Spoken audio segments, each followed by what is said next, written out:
આપ જોઈ રહ્યા છો સ્ટાર ન્યૂઝ ગુજરાતી લાઈવ। નમસ્કાર, તમે જોઈ રહ્યા છો સ્ટાર ન્યૂઝ ગુજરાતી લાઈવ અને હું છું સ્મિતા રાઠોડ। થોડી હેલ્થ ટિપ્સ વિશે વાત કરીએ। બદલાતી ઋતુના લીધે શું તમે શરદી અને ખાંસીથી પરેશાન છો? તો જરૂર આ ટિપ્સ અનુસરો, ફટાફટ મટી જશે શરદી અને ખાંસી। હવામાન બદલાઈ રહ્યું છે, એવામાં લોકો બીમાર પણ થઈ રહ્યા છે। અત્યારે મોટાભાગના લોકો વધારે શરદી અને ઉધરસની સમસ્યાથી વધુ પરેશાન છે। તેના માટે લોકોના ગળામાં દુખાવો અને ઉધરસની સમસ્યા જોવા મળે છે। એવામાં વરાળ લેવી એ ખૂબ ફાયદાકારક માનવામાં આવે છે। મોટાભાગના લોકોના મનમાં એ પ્રશ્ન થતો હશે કે ઉધરસ થવાની સાથે પાણીમાં શું મિક્સ કરીને તેની વરાળ લેવી। તો ચાલો હું તમને એ જણાવીશ કે ઉધરસ થવાની સાથે જ પાણીમાં તમે કઈ વસ્તુ મિક્સ કરી તેની સ્ટીમ લઈ શકો છો। પહેલી વાત એ કે ફુદીનાનું તેલ।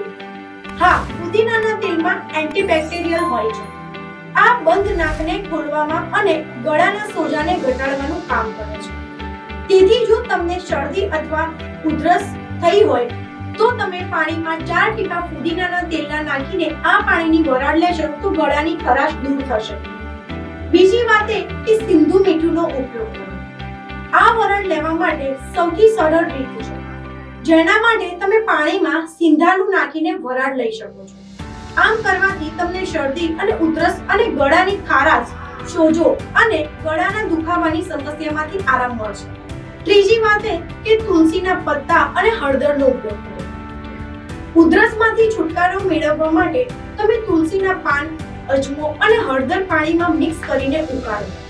હવે આ પાણીને વરાળ માટે ઉપયોગ કરો। આ પાણીને તમે પી પણ શકો છો અને આમ કરવાથી તમને ઉધરસમાંથી તાત્કાલિક છુટકારો મળી શકે છે। તો આ હતી હેલ્થ ટિપ્સ।